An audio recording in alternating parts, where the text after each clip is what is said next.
Well, that's fine. Okay. All right, everybody, we are live. Dynasty Mirror Search for Uhuru.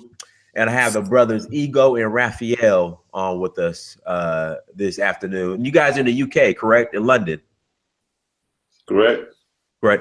I need to get up there. I need to get to London. I need to get to London. You know, I have this I only travel to Africa mentality, but I definitely have to get to London, and I definitely have to get to Paris here shortly. But now are you both are originally from the Niger Delta, correct? Nigeria?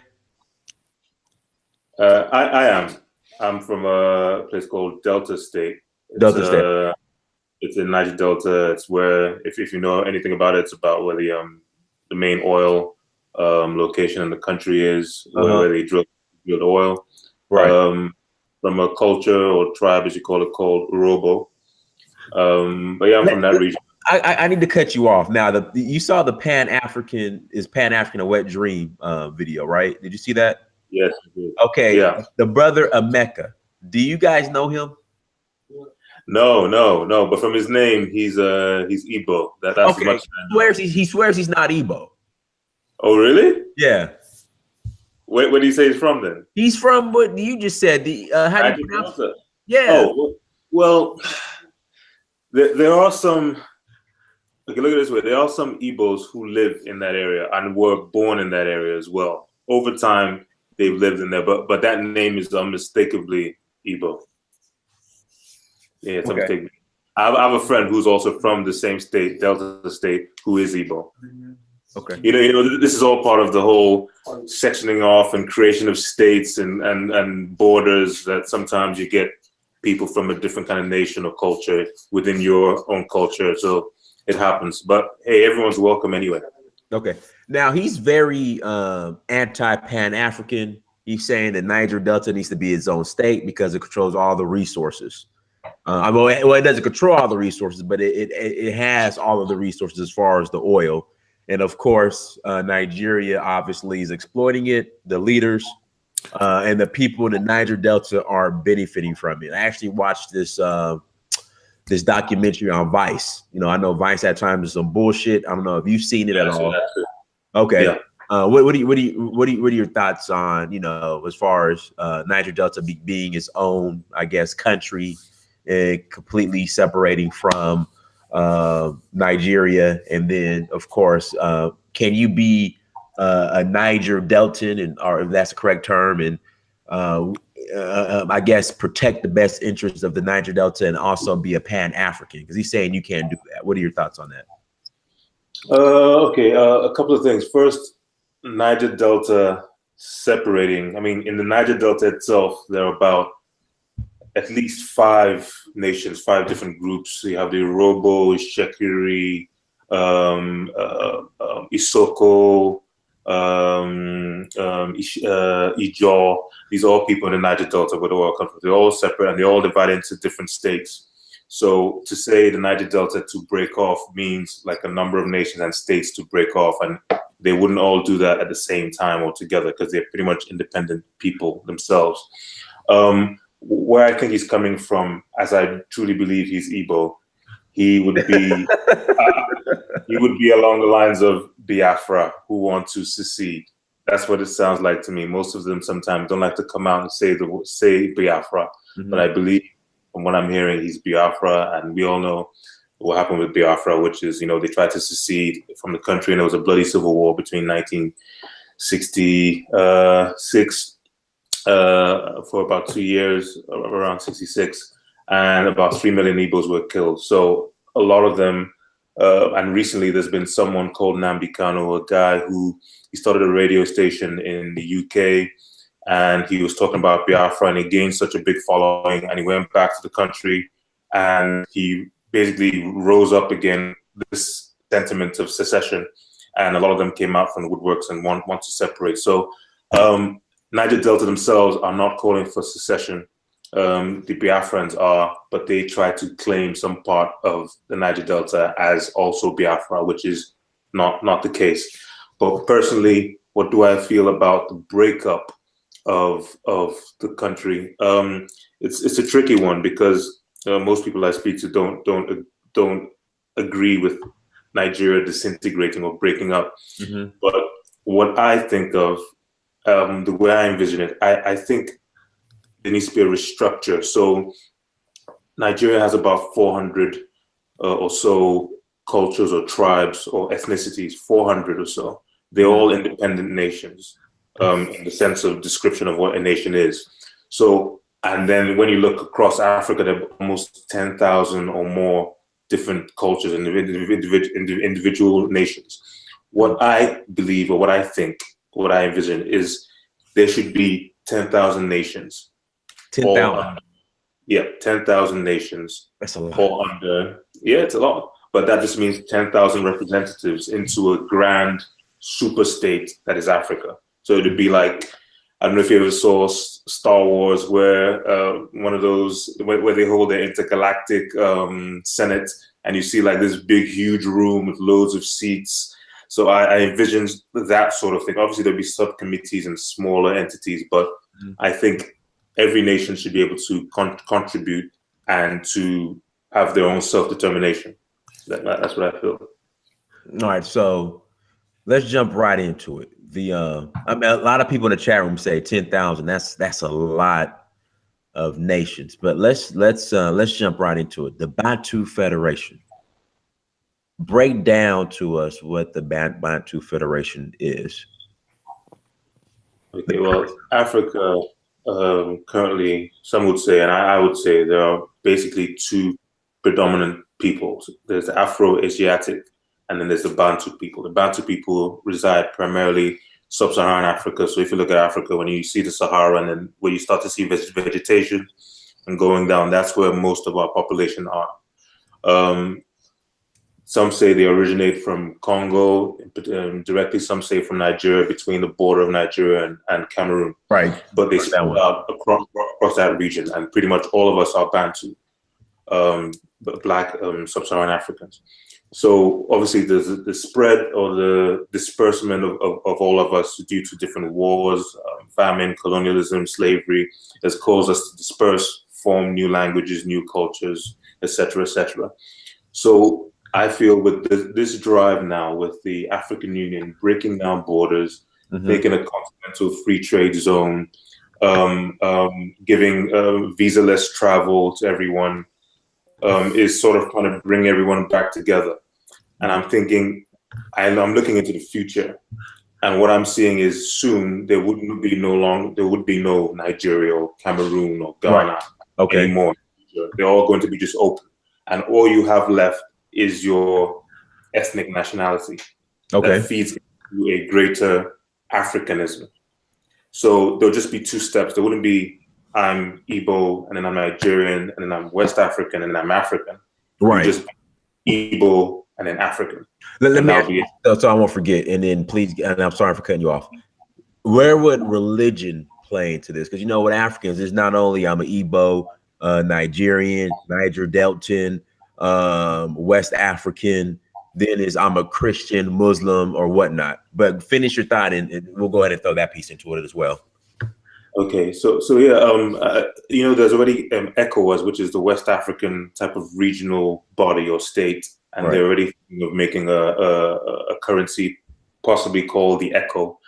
And in West Africa or East Africa, they're already trying to make an East African community as well, which they're going to dissolve about 6 countries into that state.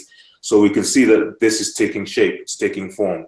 And I'm just looking into the future, and I'm thinking, what will take the place of the African Union then? And it will only make sense for it to be this Bantu Federation that I'm talking about.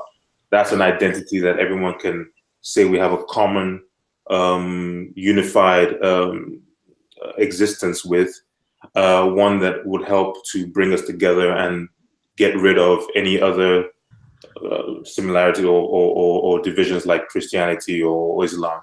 And to go to Christianity and Islam, I think a renaissance has to take shape and happen. I personally would like the death and the end of religion being at the forefront of anything to do with Africa or African peoples. It has done nothing for us than impoverish, enslave, and break our minds into not having a sense of self So I think religion is the last shackle that we have to break in order for us to get free. I agree. Now, how can a Bantu Federation benefit us versus an African Union? Like what's the I guess the pros of having a Bantu Federation over, we'll say, was it currently in place, like the African Union?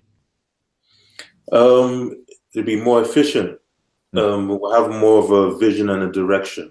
Right now, the African Union is just it's inefficient. They don't think far ahead. I think that the policy they have going forward now is something called Agenda 2063. So they're not thinking past 2063, whereas other nations like the United States, they think 200 years ahead.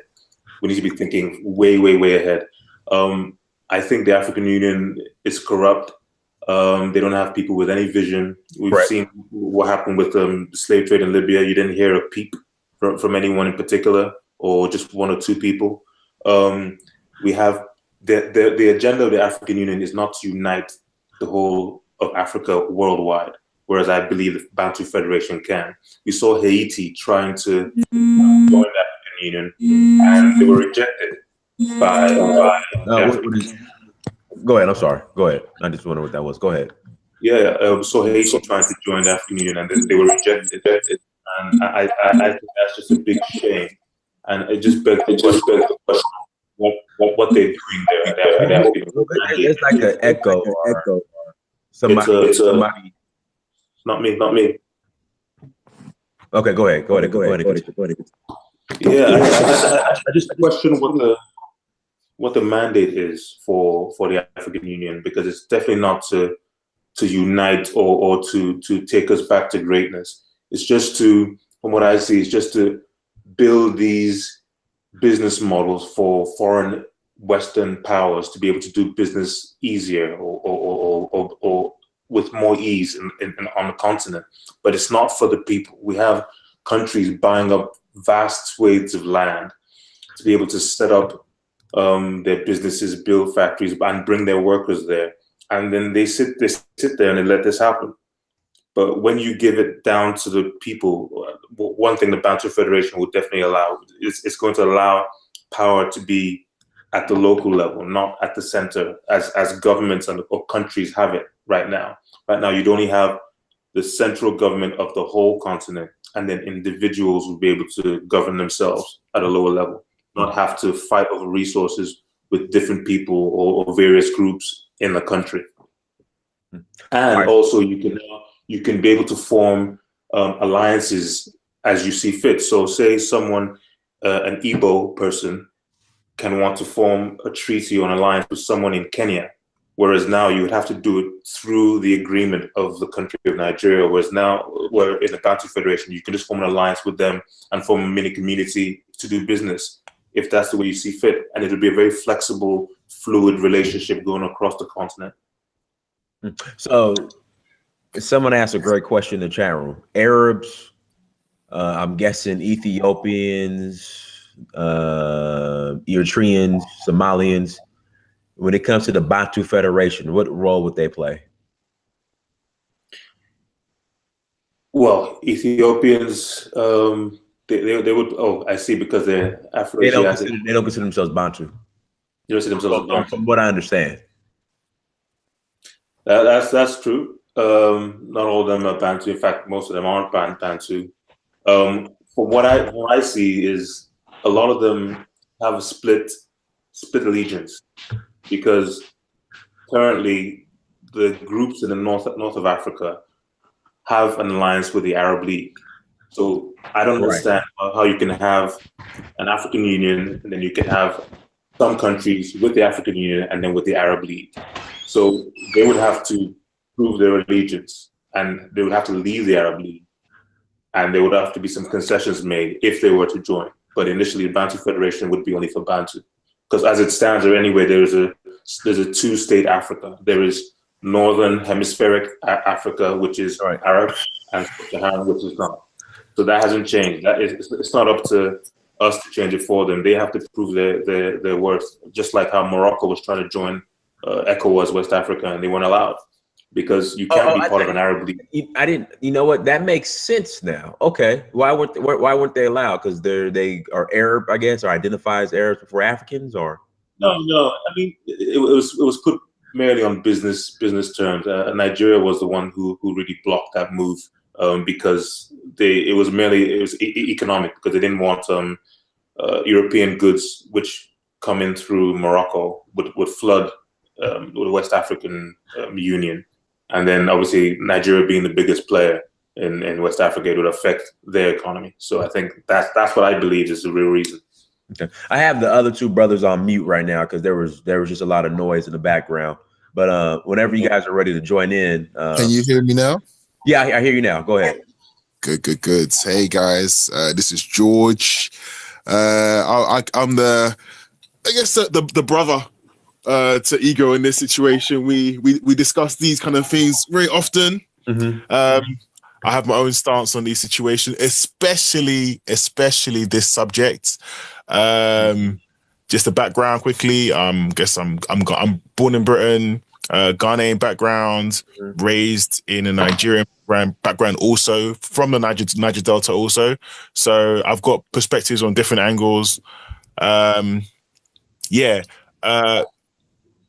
The way Igho has put this this idea actually comes across quite well and quite well scripted. Not in a bad way, but it comes across very nicely and stuff. The thing I have an issue with is the idea that tribes running themselves, because I feel to some degree, and I'll throw it to you guys as well, that not all tribes are on the same level in terms of their development. If they were, then these ideas could run fine. But what you will find that obviously we give a lot of terms and names to these people, and we call them this group, that group, you know, kind of thing.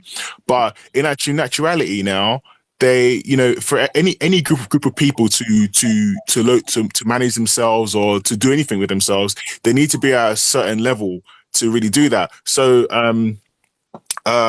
let's say, for instance, you said these guys, a bunch of guys to start. Can you hear me? Yeah, I hear you fine. It was okay. Let's say now, just put it in context. Let's say, okay, we want to take some people from New York and people from Brooklyn, to now manage themselves. Like, if you see people from Brooklyn, because they're all from Brooklyn, they'll talk like Brooklyn people, so they're gonna manage themselves. They're gonna be able to be doctors. They're gonna be like, they're gonna know how to do law. Like, all these things are things that develop out of like larger experienced civilizations and groups of people. It can't come from like pockets of just groups of people, but really through the experiences of many people, and that accumulates to the information we have now, and you see how the world is running now. So when if we talk about African countries, having their own chance to run themselves, I always ask the question is, what indications have you seen from any of the groups, really, any of the major groups, that they can run themselves?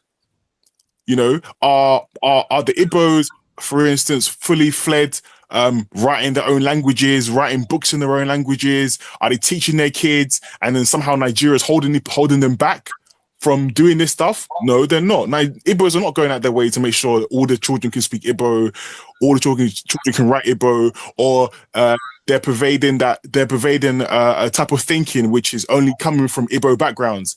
If you were teaching someone, okay, I'll change it over again, a Yoruba person, what is a Yoruba business language? What is Yoruba business methodology? You probably wouldn't find much about it. You would find maybe a Nigerian methodology, but you wouldn't find a specific one to a group. So how can we now start discussing people should go and have their own time when they don't have, they're not there yet? That was my point. So the question is what will be the indications to say that these groups can look after themselves? Okay, you know what? If I could just come in, go ahead. You say they're not there yet, even though I don't agree with that. But then, how would you ever get there if you don't start? How would you ever get there? Israel, how many million people are in Israel? I don't There, know. there are almost maybe 10 30 million Yoruba people, 30 million. Even Urobo, my group, which is not one of the largest, we're 5 million. Some countries aren't even 5 million. So, so the excuse or the reasoning that there's not enough large of a group doesn't hold any water at all. Oh, that is true. That is true. And when you say it like that, once again, that's a very good point. Then I would then say that, okay, this is actually with the other conversation we saw before with the Pan-African wet dream thing conversation. Like, I was always asking, like, okay, as much as it's important to have the chance for these groups to grow now, yeah, I would think that it's more important that Africans grow. Okay, would this move actually speed up the improvement of Africans in general by doing this? Yes. You yes. say because now no one's fending for themselves. There's something called a Garden of Eden syndrome. People have just pretty much taken their foot off the gas because there's just been oil and there's been natural resources everywhere. So people just literally just mine the oil, sell it out, and that's it. They haven't had to do anything else. But when you take that away, then you have to now start thinking and engaging and creating things, and it's happening already. There's the media organizations, there's a movie, there's cinema, there's all of the types of allied industries that are sprouting up, and it will take time, and it will get there. Look at Kenya with M-Pesa, which even the West can do, right, with their phone technology and payments. So it will happen. It's just a matter of time. But you can't say we're not as advanced, therefore we shouldn't do it. We only get advanced when we start doing it. It's just as simple as that. So, I mean, what you're saying, bro, I definitely understand what you're saying, but my question is how long would it take? How long do you think it would take? And also, what indications are you seeing that lets you know that this is now is the time to do this? Or when would even be? Or when would be a time to do this? I'll tell you, all the people in the diaspora and what they're doing. There's people in every strata and every sector of every industry, everywhere across the world. You can't go anywhere in the UK. There are Nigerians that are surgeons, doctors, artists, actors, engineers, technicians, neuroscientists. They're the same people. The same people. So you can't tell me that they're not ready. It's just because they don't have the opportunity and the facilities. That's all. But you're talking about. It's nothing to do with the mind. But you're talking about a people. But the original conversation is about a group, a cultural ethnic group. The people, for sure, different brands of people. I don't call them groups. They're nations. They're nations. They're not small groups. They're nations. The definition of what a nation is: people of similar cultural values, language, belief system, whatever. All that means a nation. They're nations. They're not tribes or ethnic groups. They're nations. That's what a nation is. These differences between the nations. Sorry, go on. I was going to ask, after I ask, and you can finish your statement. Can another person come on? Can a Mecca come on? It's up to you guys. That's Namdi. It's up to you guys. Go ahead. Go on. Okay. All right. Go ahead and continue. And then John, are you still muted? The other brother. Can you hear me? Okay, we hear you now. Okay, good. Just want to make sure you're still there. But guys, go ahead and continue. Oh, you know what? Also, I thought about as well. Actually, was the fact that okay, so you split up into a group, for instance. Now, yeah, it was more okay. So my real thought was about how do you foster intelligence within these groups? So, for instance, yeah, like. A smart person is born anywhere. It doesn't matter where you're born. You're born as a smart person, right? Okay. The person can be born in a piece of land. It can be born in the east. Another smart person can be born in the west, right? If these two people, for instance, one would end up being okay. Let's make it easier. Kenyan, and another person happened to be in a cultural group, which is Ashanti, for instance. Yeah. How would they link up? You know, to bring it down to a country level. for instance, if you're in Ghana and the person is in the bottom half and we've now split up the regions now. Okay, we now have Ashanti regions and we now have Brongo-Hafro regions, yeah? The smart child in Brongo-Hafro and the smart child in Ashanti, how would they ever meet up to a point that they could then begin to actually utilize this intelligence to better the lifestyles of people? You would end up having to have centralized points where people would go maybe to university or go to work. But then you're saying they'll be in different countries then. They'll be in different nations. They're not different nations, but they'll be in like, it'd have to be some kind of a sharing zone or something like that. Like a sharing space. You're not going to have the person from Brongo-Hafro come down to a Ashanti region to then live there and stay there. That would defeat the whole purpose of the split up in the first place. So how do you feel to address the opportunity you're taking away for people to actually, who are smart, to link up together? Because this is what you're finding in major countries, you know, the Americas and so forth and the other, that people who are smart have the opportunity to link up together and do great things. Okay, let me answer that quickly so I can let John come on. Yeah. What I'm saying is the opposite of that. When you're breaking it down and opening it up, then it's easier for people to link up. I agree. People to go and speak. And I mean, in regard, sorry to cut you off. I mean, what we're doing right now via the World Wide Web, I mean, that right, you know, platforms like this make it easier to facilitate intellectual discussions like we're having now amongst everybody across the continent. Go ahead. I'm sorry. But that's true. That's true. And do you know why it makes it easier? We got the internet, and obviously that's the main basis of it. Another basis that we also speak in English. If we weren't speaking English, we couldn't even talk right now, probably. Correct. You'd either have to learn what I'm speaking, or you have to learn what I'm speaking for us to communicate. And one of us would lose our ability to fully communicate what we're saying because we speak different languages. I would say this, you know, unfortunately, you know, the English, to the language of the colonializer, is the dominant language that's spoken across this planet. But people who are educated, especially Africans who are educated, the majority of them speak English. So I don't think that would be an issue in regards to communication. So then you're saying that we would then, I mean, I'm only hashing out this idea, isn't it? Really, I like it. I think it's a nice idea, but I'm just trying to work out some of the pitfalls that I'm seeing in the thought patterns.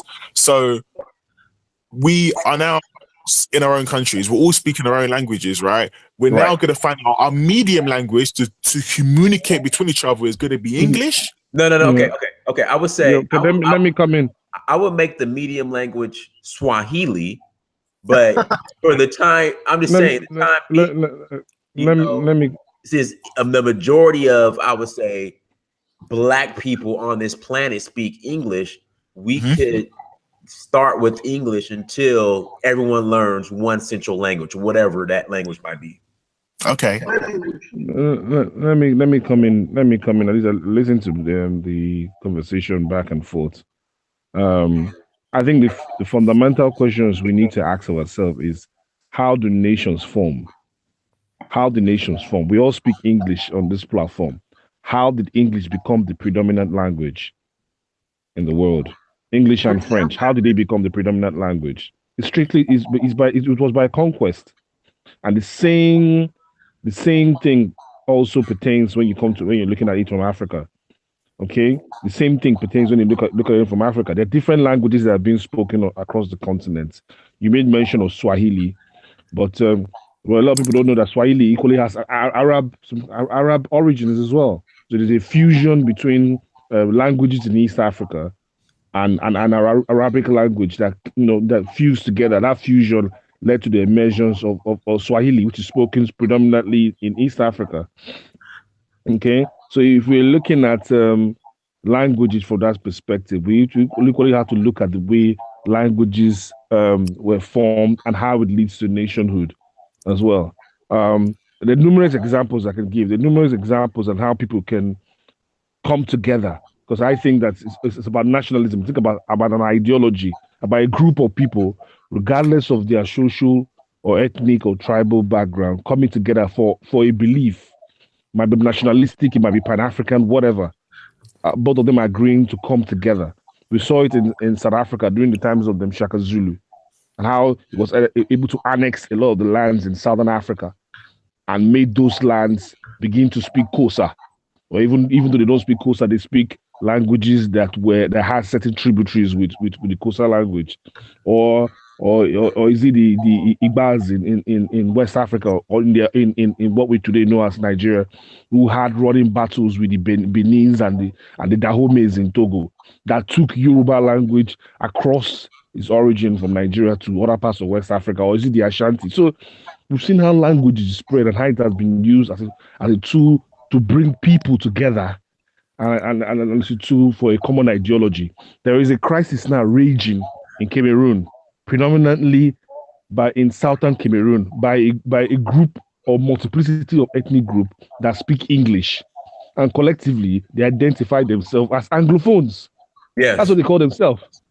They call themselves Anglophones. Okay, so they don't see themselves in terms of, if you want to look at it from an ethnic or social anthropological point of view, they don't see themselves as brothers with their francophone speaking neighbors, even though they share the same country with them. The majority of the people in Cameroon speak French, but this tiny elite of people who are predominantly in the southern part of Cameroon speak Anglophone. So in terms of ethnicity, they identify themselves with other people, including ourselves here on this forum, who speak English.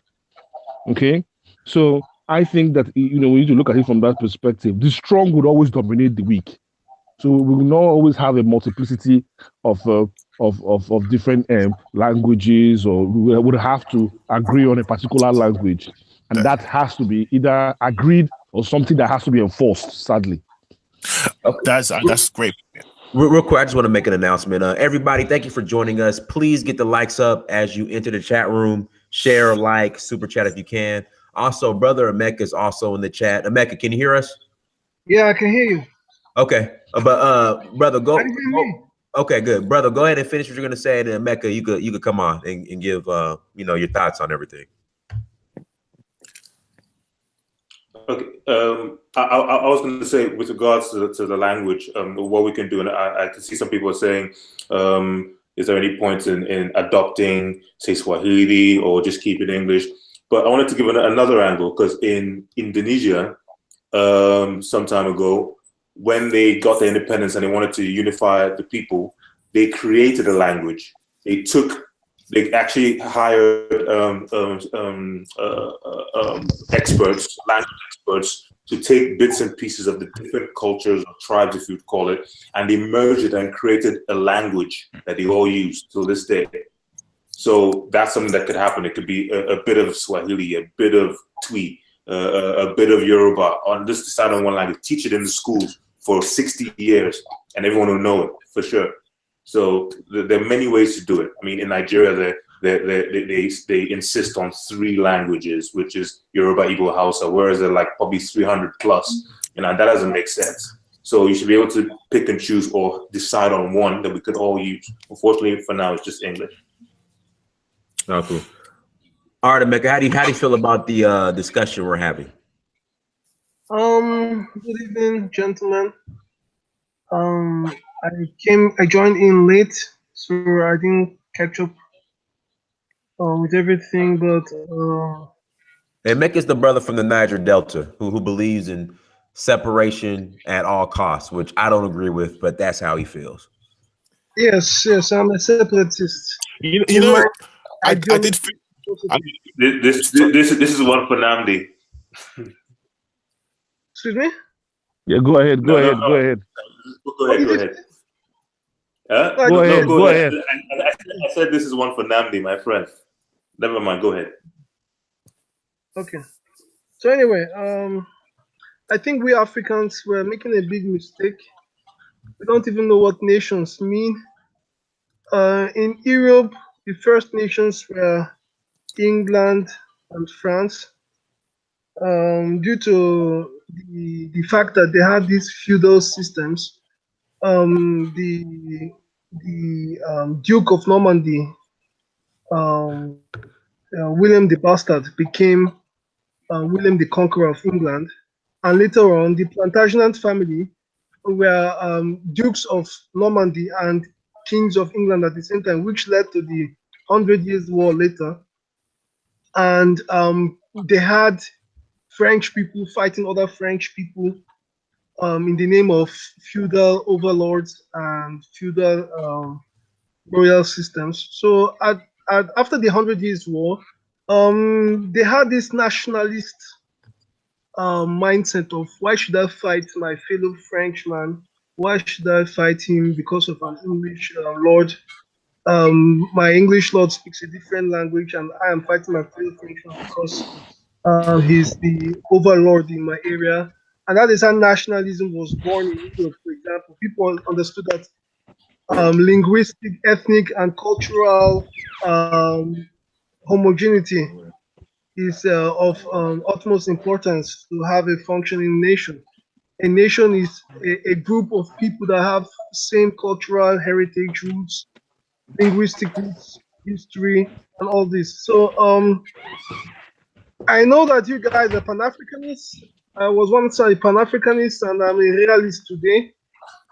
Pan-Africanism is more of idealism. Realism does not permit me to further believe in Pan-Africanism for various reasons. We have seen the way Nigeria has failed, and will continue to fail as long as it remains in the status quo. Even the restructuring we're talking about in Nigeria is not going to work, because you can't restructure people with a 7th century mindset in the north and other areas. So we have different values, different value systems. We have some areas that have monarchies in the west.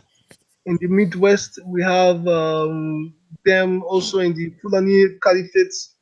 We have more democratic value systems in the south in the Niger Delta, and it's quite impossible to even think of creating some form of harmony in this kind of a diverse and heterogeneous habitat. Nigeria is more diverse than Europe. Nigeria is more diverse than Europe. Let us tell ourselves the truth. How can Nigeria be more diverse than Europe?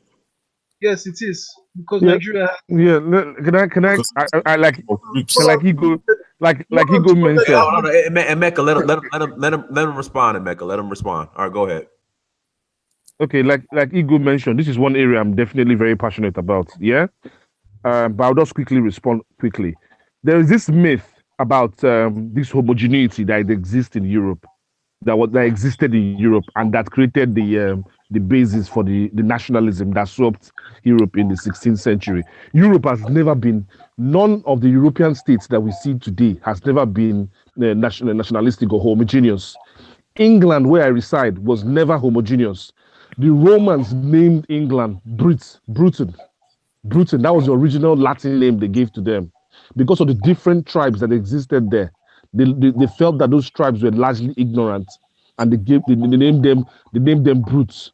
After a while, the tribes that we today know, Europeans don't like to use the word tribe or ethnic group, that those words are now reserved for African. The tribes that existed in England, the Anglophones, the Anglo-Saxons, began to now interbreed or intermarry with their Saxons neighbor across the French Canal. In the French Canal. So we now had a fusion of ethnic groups, which we today know as the Anglo-Saxon. Okay, so England has never even been homogeneous. We have the same thing in modern day Russia. Russia today that we know that we see today was never a homogeneous state. It is a fusion of two major ethnic groups, the Vikings and the Slavs. The Slavs are mostly from Eastern European countries, so Slovenia and the Czech Republic, and then Croatia. Even Germany that we see today wasn't homogeneous.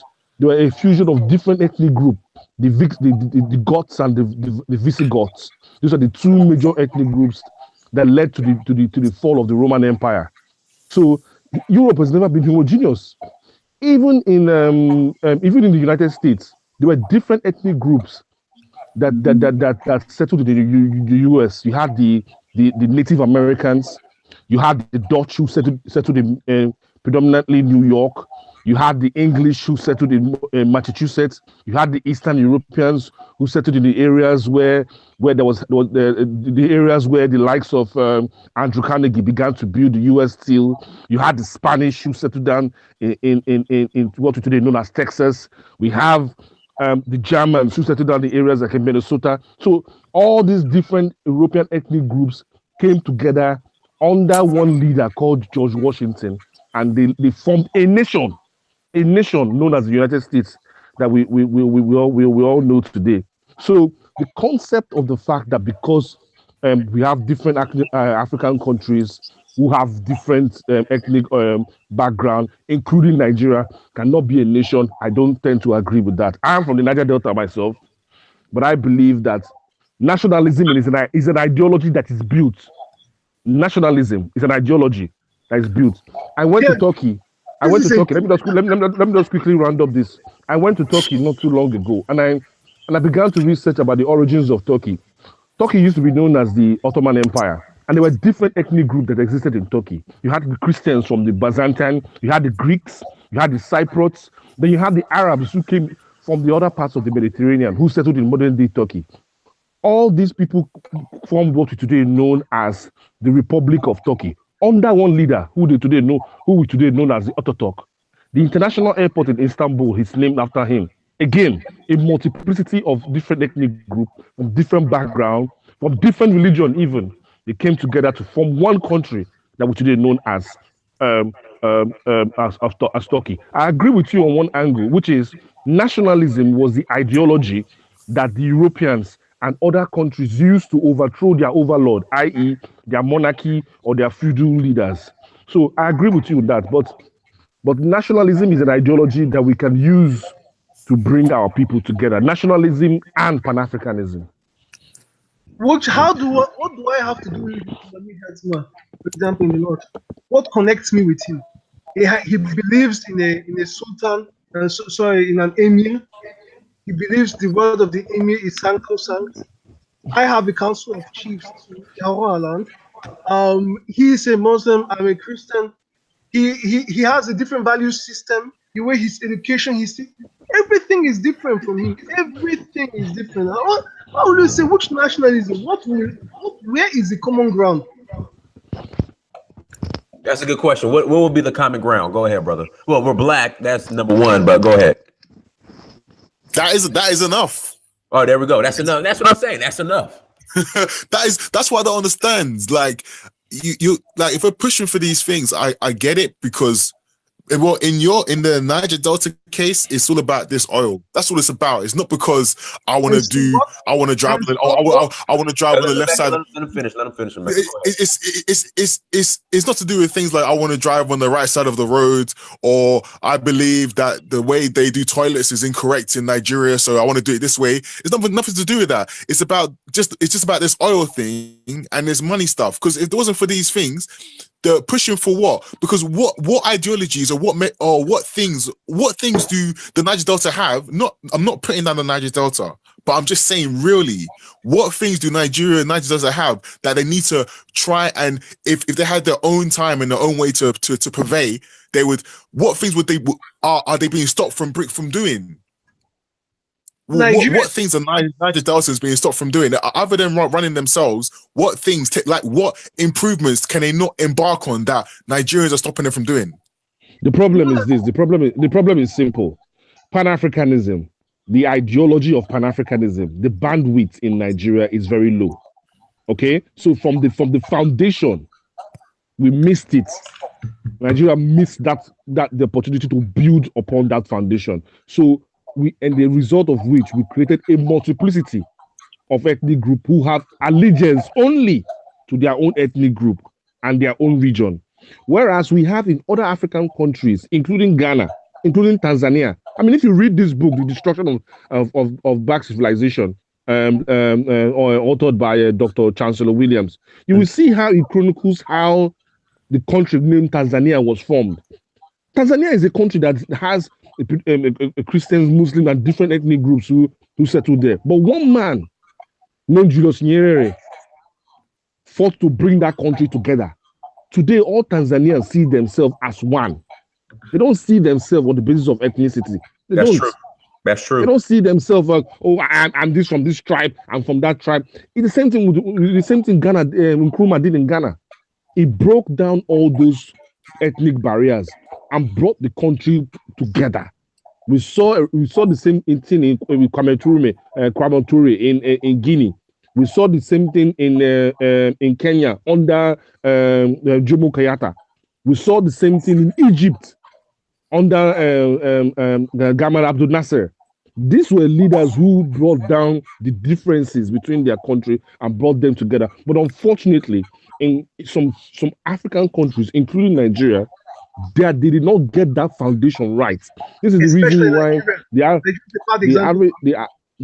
average Nigerian cannot understand. I was discussing with Igho earlier on, and I was saying the bandwidth for Pan-Africanism in Nigeria is very low. It's lower than even most part of Africa. A lot of people don't know that. Non-existent, not even low. Non-existent. It's lower. So people have their loyalty to their tribe and their ethnic group and their religion. That's what they have their own loyalty to. What's wrong with that? There's nothing wrong with that. There's nothing wrong with that. But on the basis of what? I don't think, well, this is just my own point of view. I don't think if you're looking long term on how we're going to bring the people across the continent and in the diaspora together, I don't think that's the way to go. Because we'll find a situation whereby we're gonna say, oh, I'm Yoruba, he's not Yoruba. Then we'll begin to look at it from that lens.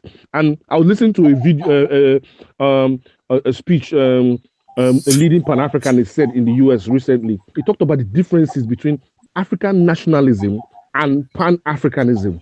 I think we need to understand the differences between both of them. African nationalism and Pan-Africanism, and even if you want to break it down further, ethnic identity, ethnic loyalty, ethnic nationalism, which is what we see festering in unfortunately countries. Yeah. All right, Emeka, go ahead and respond, Emeka. Someone said the Niger Delta, this and that. Yes, it's about oil, and so what? Nigeria is like. Oh, come on, man. No. That's not a way. That's not a reason to start breaking up a country then and having all this conversation. Who created that country? You call yourself a Pan-Africanist and you are promoting a British product, a British trade zone? Come on. Hold on. What's a British product? What's British? Nigeria is a British trade zone. Okay. It's a British trade zone created by Frederick Lugard, Flora Shaw, owned by the Royal Niger Company, which is today's Unilever. And Nigeria was created by white people in London. The name was created by white people in London. You're still trying to promote a colonial product? I mean, come on. This is the first thing. That's ridiculous.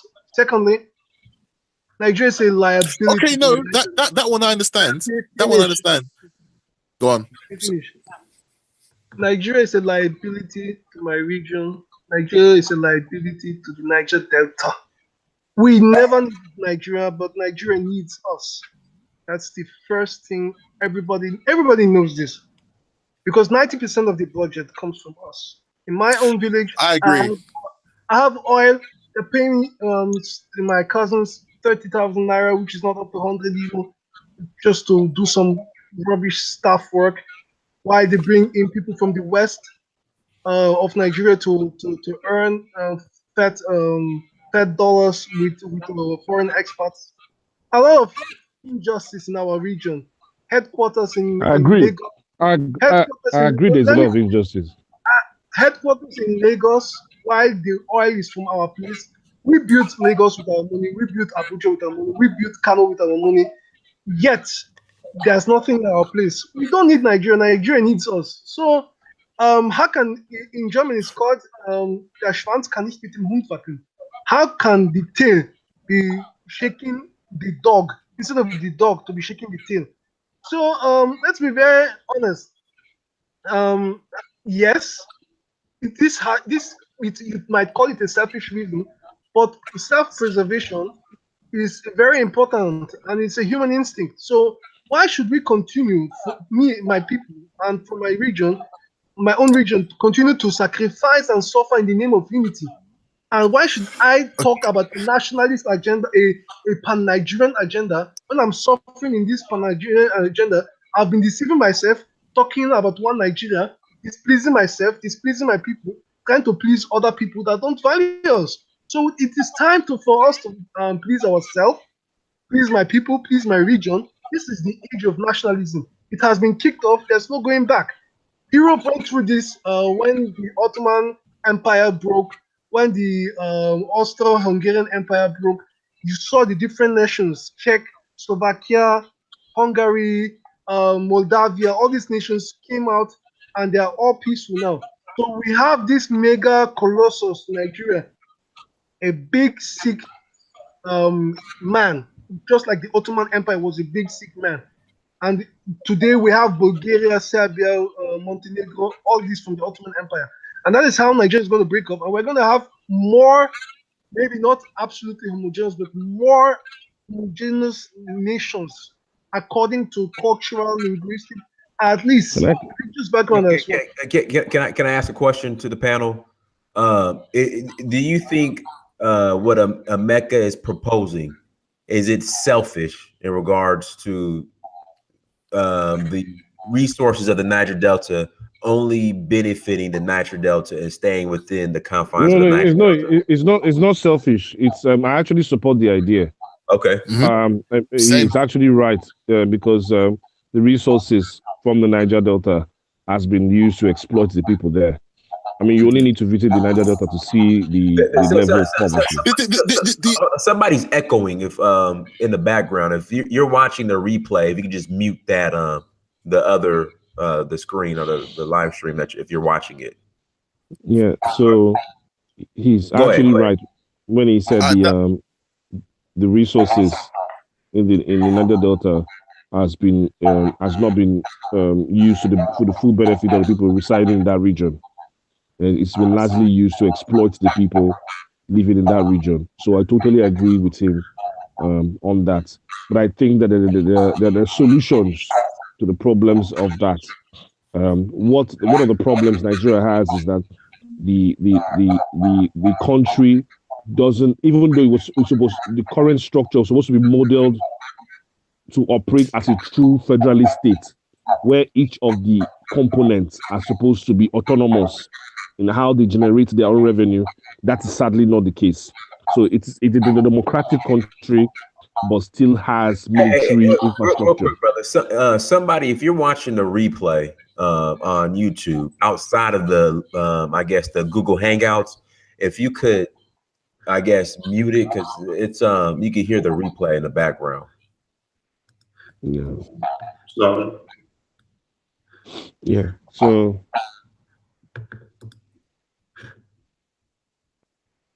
Hello. Yeah. Yeah. It's. Oh, just continue. It's maybe somebody can turn their speakers down or. Yeah. But what I just wanted to mention to Emeka was that there are solutions that can be preferred to address the injustice there. He talked about the Austrian-Hungarian Empire and how the Austrian-Hungarian Empire broke down. But I just wanted to point out to him that the reason why the Austrian-Hungarian Empire broke down was because the Serbians, they were Serbian nationalists living within Austrian-Hungarian Empire who wanted autonomy, who wanted control on how the resources in their own region was being managed. But the Duke of the Archduke Ferdinand and his princess were opposed to granting regions within the Austrian-Hungarian Empire autonomy. So that was one of the reasons why the Austrian-Hungarian Empire collapsed. Its refusal to change with the changing times. Its refusal to grant autonomy to the various regions.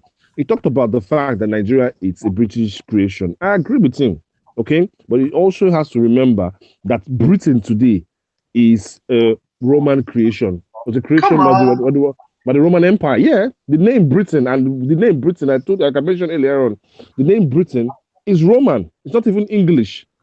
It's Roman. They gave them that name. And Britain, if you don't know, in Latin means brute, people who are foolish, land of foolish people. Because the Romans felt that the people who were living in Britain were fools. They had no use for them. In short, another word for fools is barbarians. Those are the words that the Romans used to describe people who were living in England and Wales. Hold on one second, brother. Brother Igho, I think it's you. You have to mute yourself. It's the background noise is coming from on your end. Oh, really? I don't have the video on.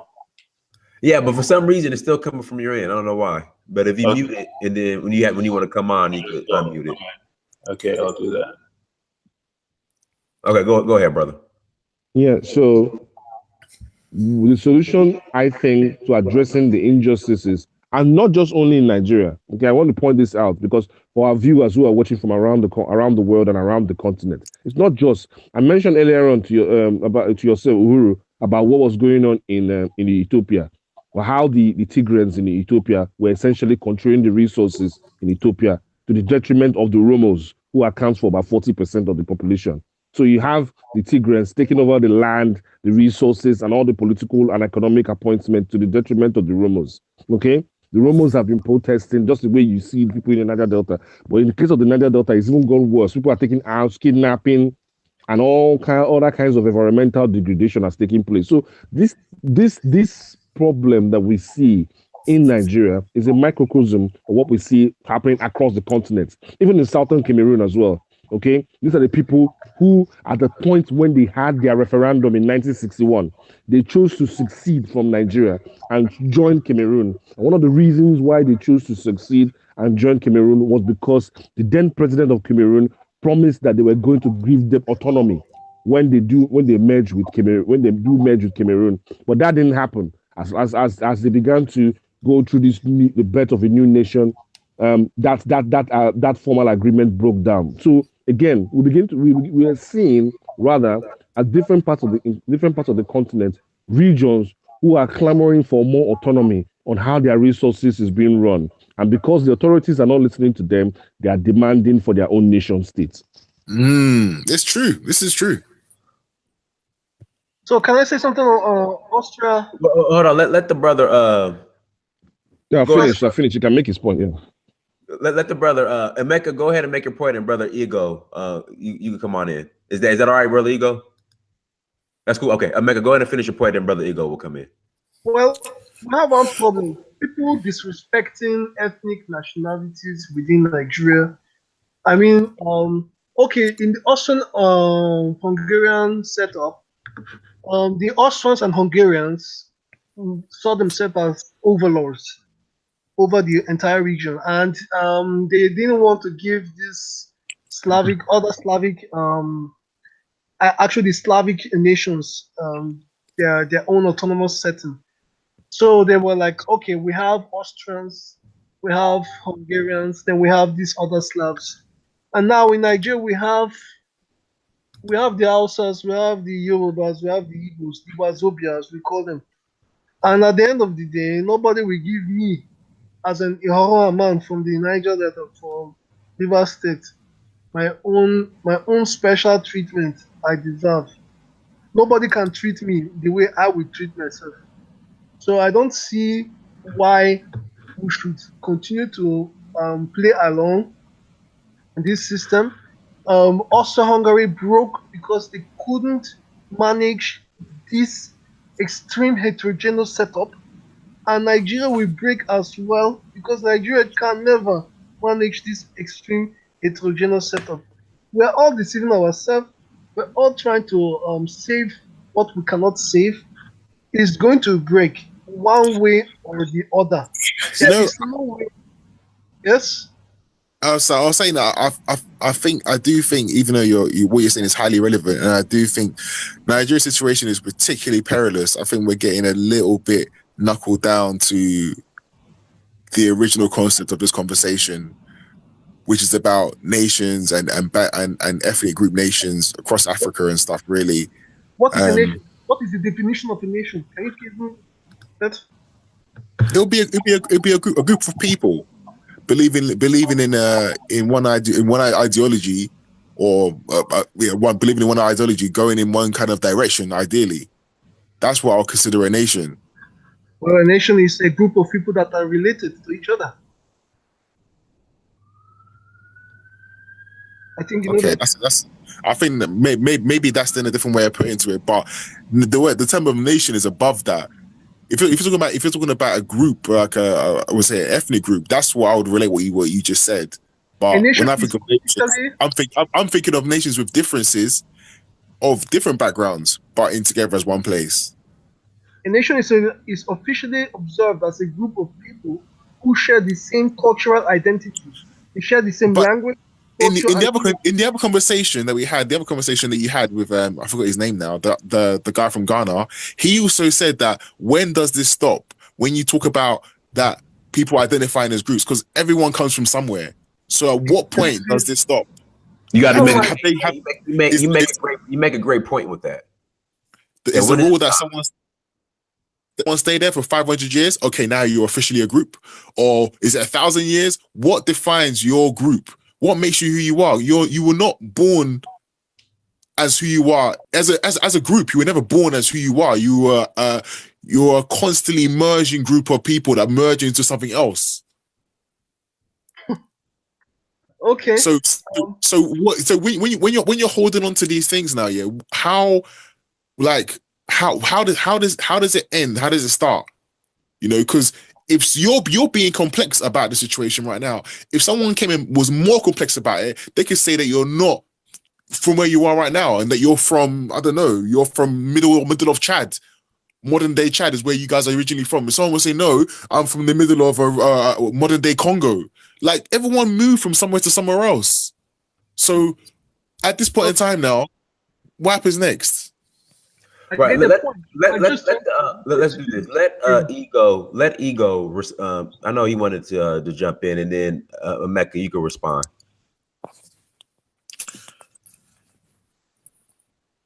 Igho, you there? Hold on one second. Are you there? Igho. We can't hear you. You gotta. There you go. I think I was still on mute. Yeah, this all goes back to, I mean, if we want to go far back, this is in response to George, we can go far back to ancient Egypt or before that, or between Kenya and Tanganyika. But I think we can clearly say we are Bantu, which goes back to how the whole conversation started. So if we start to identify with that identity, wouldn't that make us strong? Wouldn't that take away all this division? Wouldn't that give us one identity we can stand for and say this is who we all are? I agree. And eventually that will dissolve all the other subgroups that formed over time. This is what I'm trying to say. But that's like that's then saying that we're all black. Yeah. Is that enough? That's enough. Wait, you want me to take stuff I would never take from my white racist imperialist from a black person just because he's black, and I would just garnish it with the title Pan-Africanism or what? I mean, you want me to accept oppression for my people? Yeah, but hold on, Mecca. But the thing is, under Pan-Africanism, we want to get rid of the oppression that you're speaking of. By oppressing me with Nigerian status quo. No, we will get rid of that. Like, that's not, when we talk Pan-Africanism, we're not talking about still living in a system of subjugation like you guys are right now under Nigeria rule. That would be gone. That would be rid of. What will be replaced with?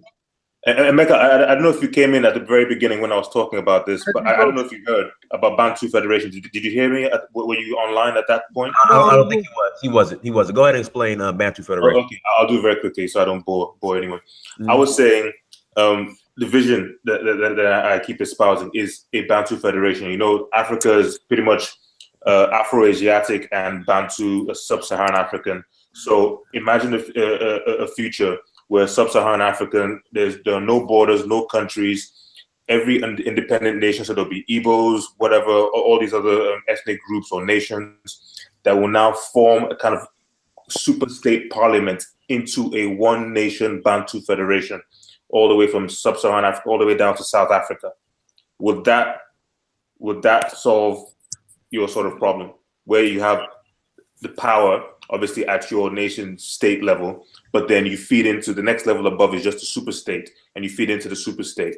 No countries, no regional countries. Just can Can I jump in on this? Or Emeka, sorry, I've got something to say. I want to see what Emeka thinks. If there are no boundaries, we have no countries, right? Yes, no countries. Okay. No countries means no nations, right? Just ethnic nations feeding into the larger country or federation, which would be Bantu Federation. Okay, but we have the AU, right? The African Union. What's wrong with that? Why can't we have different nations with boundaries and we all meet in the AU? You could do, but then again, it wouldn't be the AU anymore, would it? So I'm just talking about the kind of transformation into something else. But you know where the sorry to interject. Let me just jump in something quickly. But everybody on the continent doesn't identify with Bantu. The Ethiopians don't describe themselves as Bantu. Somalians don't describe themselves as Bantu. I brought that up when he first mentioned the Bantu. But go ahead. I'm sorry. Yeah. Okay. But go ahead. The Egyptians don't describe themselves as Bantu. So who are these Bantu people you're referring to? Sub-Saharan, all the way down. So That's fine. Forget Saharan countries, Sub-Saharan all the way up. And as I said at the beginning, Saharan countries already don't identify as African. A lot of them, they pretty much, as I said, they were the Arab League. They identify. Why I don't get this discussion now? Yeah, it's almost like it's a void of military understanding and how things are actually going to pan out if you have these ideas. Like, if you have, okay, everyone splits up into own groups. That's fine. Okay, we're all kind of functioning at a level. Okay, when you start developing things, before you continue, you use the word splits up a lot. We should always remember this is not splitting up to just be separate. This is coming down to individual powers and understanding, and then rejoining on our own terms. So we use the word split, but we never say rejoining. We use the word split or break up, and we never talk about coming together. This is about coming together a different way, a way we would have done it ourselves without the Europeans forming us. That's what I'm saying. No one is saying just split up, break up, everyone hate each other. No. Sometimes, but that's it's not about. I don't see it. When I say splitting up, I mean, I'm just talking literally in the terms that people are in their own groups. Because if we're not in their own groups, but then they are. They are in their own groups, even in countries. Right now, I would say typically, okay, to use an example, yeah, I would say many Nigerians in these groups here are more Nigerian than they are the ethnic group. Igbos are more Nigerian than they are Igbo. Orobos are more Nigerian than they are Orobo. So why are we discussing this stuff when the people who potentially could be in these groups here are actually more of a nation state? They got more of a nation state personality than they do of their cultural background. This is this evolution of people, because like, okay, even if you have people split up into certain groups now, right? Okay, how are we going to govern our own development? For instance, how would people improve in certain things? Like, okay, I don't know, like an invention comes about. Okay, you have an invention. Let's go down to ground level, right? Just to make it easier. Someone invents paper, okay, and the paper that was made is in now what would be modern day Ivory Coast. Is he now going to start selling it to you guys so you guys will all make him richer? Yeah, because now you're not a country no more. You're not a nation, so the nation isn't kept within a border. It's now kept within an ethnic group. For instance, just say for instance. So now that person would now be the purveyor of paper. And so you would have to go to him all the time just to get paper. And that's fine. But that resentment, yeah, is exactly how Europeans come into the group, because they now offer an avenue. This is what white people done back in the day. They offered an avenue for other groups to have over other groups. And that's what created the division. Am I lying? George, what you were saying, look, Belgium has 5 different nationalities. That's because they are all the group. Okay, go on. Hey, real quick, guys, I have to go and get my son. We want to continue this conversation. Don't hang up. I will be back. Give me 20 minutes, guys. Please continue the conversation for everybody who's joining the chat room. But I will be back in 20 minutes. Don't go anywhere unless you guys just have to. Is that okay? All right, cool. Yeah, cool. All right, I'll be right back. All right. Look, The thing that gets me, George, is you keep saying, how could we develop? How could we create something? How could we use our ingenuity? That would happen because you're functioning as a subset of a bigger nation state. Doesn't mean you can't do all those things. I mean, it doesn't make any sense. China is an example. China is a huge country. Even India. You know how many groups are in India? How many independent states and people that speak different languages that operate autonomously? It's the same thing. There's a super state, but they're all independent at those levels. And it is 1 billion people. 1 billion people. That's like a federation, a true federation. Both people, both groups, both major nations. China, for instance, now, the only reason China is because of what it is right now is because they have gone through a valley that we are not willing to go through. The valley is that some people need to shut the hell up and succeed to the other groups that know what they're doing. Some groups don't know what they're doing. And I don't understand why this is so hard to understand. This is why China is where it is now. Some people got beaten up, in lack of a better word, they got beaten up, got sat in the corner, while other groups who did know what they're doing developed the nation, and then now they're reintegrated at a point now where everyone looks like they're all winning. But that has to happen. If you're not willing to do that, then you're not going to get to the next stage. That's not the history of Africa, George. It's not the history of Africa. It's not an African thing. It's a world history thing. It's a human behavior thing, bro. If I'm using a Hoover to hoover the floor, and you're brushing the floor with a straw, with a straw broom, my Hoover's better than your straw. You can't tell me that you should have your straw broom and I should have my Hoover. We're gonna use a Hoover from now on, and that's how we move forward. We're not going to sit there and half the house is dirty because you want to use a straw broom and my house is clean because I'm using a Hoover. We're going to learn to use a Hoover. This on the Bantu state, please. On the Bantu super mega nation. Yes. I as a Niger Delta, I as a Rivers man, I have serious problem with the North. The North now, you want to add more of their people to a system with me. I'm having problems with the ones that are already there, and you're actually inviting more of them to come and have these extreme differences with the South, with my people. Is that not so? They would be independent. They would be independent. The only benefit that they will get from being in this major or super state would be one army. Obviously, things to do with the territorial transport, communication, but in functioning day to day, you wouldn't have anything to do with any other people except you form alliances, treaties, and collaboration with those groups. And I said it would not be restricted to regions. So, if Igbo people find that they have rubber, and the Luo people in Kenya need rubber, both of you form an alliance. You're not restricted by any borders anymore. You don't have to have anything to do with anyone. You don't have anything to do with. But at the same time, you meet at the super state Senate, you communicate, collaborate, and forge ways forward on things that matter to the whole continent. So right now, I feel what you're saying is you're trapped in having to forge policies with people in the North, which you don't feel you have any connection to, you have no similarities with, no common ground, and that is hard to deal with, I can imagine. But when you break open those borders and you make it free, you can look down south. There are Yoruba people in Togo, there are Igbo people in Burkina Faso.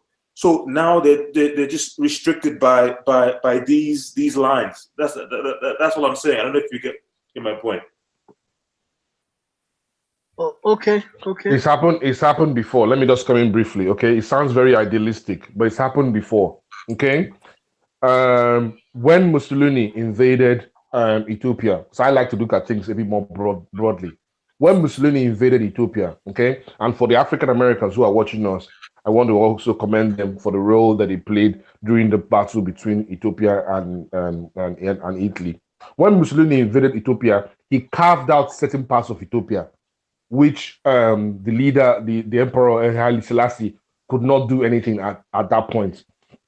In 1953, after the Second World War had ended, he now tried to bring back the part of Ethiopia that had been taken away by centuries of, European imperialism, as well as Arab invasion. Don't forget that Ethiopians have been having running battles with their Arab neighbors for centuries. Okay, he tried to bring in that part, but they were not ready to integrate. They were not ready to integrate and become the larger part of Ethiopia. So they went into a 4-decade battle with Ethiopia, and that battle was a battle between Ethiopia and Eritrea that culminated to the point in 1991 when Eritrean forces entered into Addis Ababa and captured Ethiopia. So the idea that when we break down all these borders, all these nation states, we will now be able to integrate. We'll now be able to have ethnic groups with like mind. We have Kanuris, for example, in Nigeria. We have Kanuris in Chad. We have Kanuris in Niger. We have Fulanis in Nigeria. We have Fulanis in Guinea. Guinea, for our viewers, Guinea is the homeland, is the spiritual home of the Fulanis, the Futajelon. It's the home. But coincidentally, they are not the ethnic group in power. It is the Manikas. The Manika is the predominant ethnic group. The current president of Guinea, Alpha Conde, is Manika. So the Fulanis do not hold sway, even in Guinea-Bissau, in Guinea, where their spiritual homeland is. Okay? But I would say for Emeka, who has his misgivings about the Fulanis, Nigeria is the only place where we will say the Fulanis will be giving problems. There are no Fulani problems in Ghana. There are no Fulani. There are Fulanis there, but there are no Fulani. They are not in Ghana. My people are not in Ghana. I'm talking about people. Why should I be talking about? No, what I'm saying, I'm just trying to understand what I'm saying. They're not giving in terms of troubles, in terms of political tension. Exactly, in terms of political tensions. The only reason why I think that over time we began to see this political tension between the Fulanis in Nigeria and the other ethnic groups in the south is because of the Usman Danfodio revolution, Usman Danfodio jihad in 1804, which allowed the Fulanis to consolidate power in Nigeria and spread this power into different tributaries in Nigeria we today known as Emirates. So you have Emirates of Yola, Emirates of Kano, Emirates of whatever. Okay, so it allowed them to consolidate power, but outside Nigeria, which is their political where they hold political sway, they don't hold political sway even in their own homeland in Guinea, as I mentioned. Okay, so the idea that we will have a federation of all the Fulanis living in one configuration, I don't think that would happen. And I've pointed out an example of Ethiopia as a classic example. I equally pointed out an example. Shaka Zulu tried to do it in Southern Africa when he overran all the ethnic group, including the Ndebele and the Shona people in what today known as Zimbabwe. But a king there, a king in Lesotho, was brave enough to stop the onslaught of Shaka Zulu, and he was able to bring the 5 ethnic groups that were living in that region together. That country today is now known as Lesotho.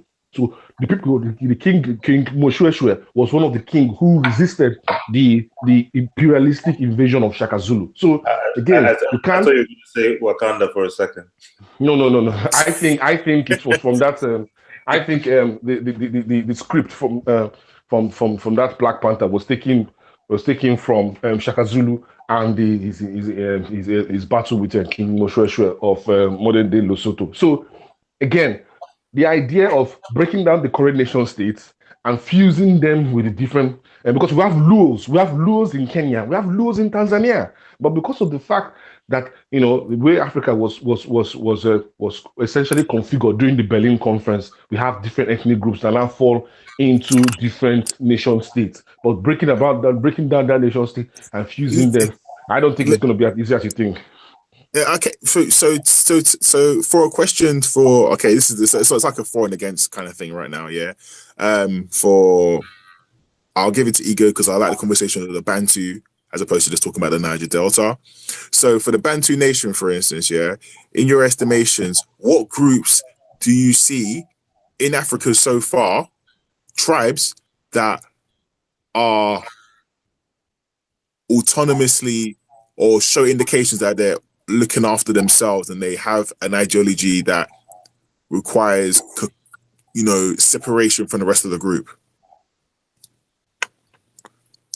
The point is not just to be separated from the group because you're better. The Bantu Federation, in my mind, is for the upliftment of all.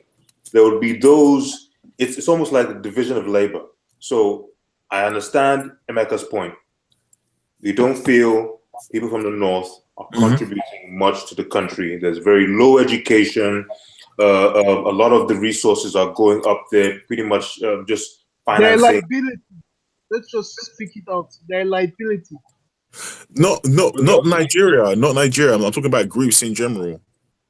Okay, group. Well, as I said, it's for the upliftment of everyone. So everyone has the expertise, and some groups, I feel, are not able to express themselves or utilize their full capacity or capability because they are restricted by nations. Nations would only pull on the resources they feel can best promote them, as you say, the Hoover. If they feel the Hoover is an example for oil. So in the case of Nigeria, oil is in the South. They neglected everything else that everyone else could do. And if I want to speak in favor of Igbos were very industrious people, right? They had a lot of, they do a lot of construction, but all that stuff was ignored. And then they focus on oil. And so now we come to a point where they're thinking, okay, now we need to start looking at the broom. We need to start looking at the dustpan. We start looking at everything else but the Hoover. So you cannot just focus on the best and the best and the best. You have to diversify. And that's the point. If then you want to diversify, you look at different groups. Some groups might be 800,000 in population, and they have no natural resources where they are. But where they're located, there's low education. Okay, if you want to take a factory there to make fabric or knitting, that would be the best place to take it. All of them get jobs. So who decides? You won't take it to a place where lots of people have got high level of education and everyone's got degrees to master's level. Who decides that? Who decides that? The people. Who's the people? People decide to put a factory in that location. Well, it happens now, doesn't it? It happens now. That's because there's groups. There's either a group or body that's deciding that. Which person decides that? Okay, you have a business, yeah. For instance, you have a business, okay. You want to make T-shirts. You are in a certain region. You're going to put it in another region. Why? Because it's cheaper. The people are less educated. What does that mean? Because I mean, you put it there because maybe the labor is as good, but the people there are cheaper to pay for. But that would only be against the fact of the currency that's in that country. That's the way business goes. Right now, I know that's the way business goes. But if you're a business, okay, and you're going to put your business in another location outside of your local region now, you're putting it there because one, the labor is cheap. The only reason the labor will be cheap is because compared to your currency, it's cheaper. Okay, so you're talking about people having to have either a lower cost of living in that area and having the same currency as you, or having another currency which your currency is better than, so that therefore it makes it easy for you to have people working there and sending stuff back to where you're from. No, but why would someone do that? It's the same currency. It happens everywhere. It's the same currency, but obviously it's a different standard of living.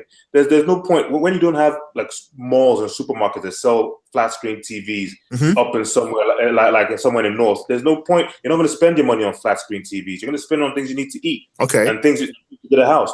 It happens everywhere, even in this country, in the UK. So why am I going to do that? Why am I going to do that group of people a favor? You said they're not educated. Why would I mean, I get it that if they were educated, but why would I give it to them if they're not educated? Why would you give it to them if they're not educated? Yeah. Why would I give them work? Because they want jobs. People want jobs. They want a livelihood. So what they want jobs, but I got my business. I want my business to work properly. I'm not going to give it to them because they need to. Why am I like that's like to have a group on its own now, yeah, or to have groups, yeah, means that you can at least the whole the Niger Delta argument is so you can preserve your group and uplift your group, right? Now we're going to uplift other groups now at the expense of our own group. I'm not talking about Niger Delta. I'm talking about Bantu Federation.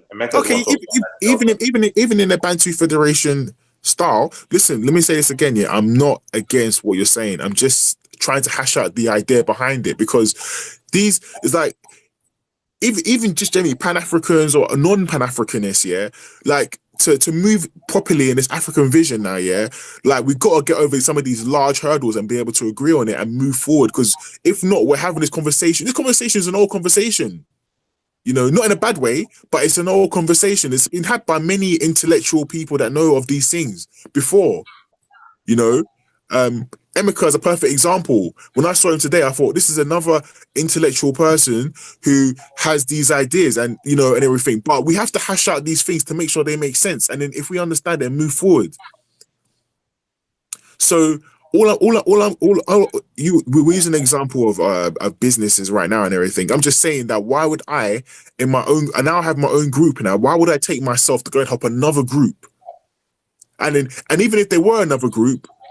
Okay, let me answer your question then. Huh? Let me answer your question. Why would you go and help another group? Yeah. Because you're African. That's the point. Okay. Bantu Federation is about Africa. We're still talking about groups and tribes. I'm not talking about that. I'm saying, first of all, everyone, for you to be part of a group, there are things that you are good at, things you possess.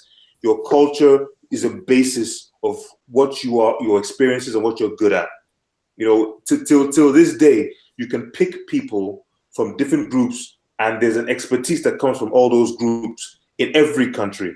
In every country. That's the basis. That's the basis. So all I'm saying is, even though, say, Igbos, for instance, are part of this Bantu Federation, and they should have no problem going to a Jukun person or a Tiv person's country if the Tiv people want to welcome them to come and create an industry there. In reverse, they might the Tiv people might want to do something else in Igbo land, and it's just mutual relationships. Mutual relationships. So these groups are this was the other big one I had before. Okay, how do we identify that this group of people are allowed to call themselves a group? We don't need to identify it. It's already there. You can't. About 10,000 of the whole sub-Saharan Africa, they're already there. They exist. They have a culture, a language, a type of food, a way of dance, a way of spiritual belief. Jesus Christ! But that is crazy what you just said, man. These are not things to now divide a country on, man. No one's talking. You're asking a question and you're answering the question somewhere else again. You just asked you asked the question directly. How do people define groups? I gave you the answer. Yeah. But you wouldn't walk into a room and be like, okay, you're like this because of what you eat.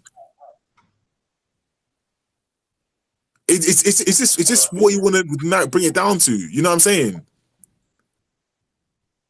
Because I'm just saying, you want to make sure this whole thing's efficient, isn't it? That's what I'm asking. Just making sure is it this whole idea, even the Bantu idea of Bantu, is the question the question I'm ideally going to is that, is it efficient? Will it make things more efficient? Will people move faster? Will Africans move quicker with this idea? Or will only certain groups really benefit from this? Because if some groups here don't know what they're doing in general, I don't know why you think why they would now become quicker. They would now move quicker because they're on their own. Because the Western countries, that's exactly how they functioned, and they have moved quicker. That's exactly how they function. The only fact that some countries have moved. Like, when you say these countries, what do you mean? Like Lithuania? Like what country is moving fast like that? These are huge nations. You can't look at European nations are 20 million people. Switzerland is not a huge nation. Switzerland is one small example of a nation that is among. We're talking about Africa now. I gave you one. You asked me, I gave you one. So tell me about Switzerland now. They don't have 400 ethnic groups in one country, right? Okay, yeah. They're one people. They're pretty much one people. So explain to me how Switzerland, a small country, managed to do it. They'd have no resources. Yes? No resources. Liechtenstein has 36,000 inhabitants.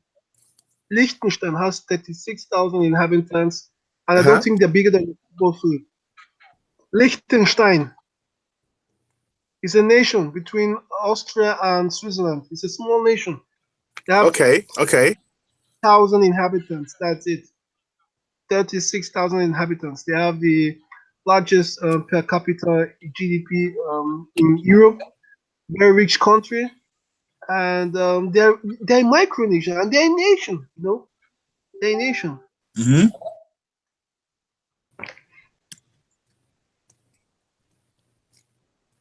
So all I'm saying is, everyone wants to give a reason why not to do this when what we've been doing so far hasn't been working.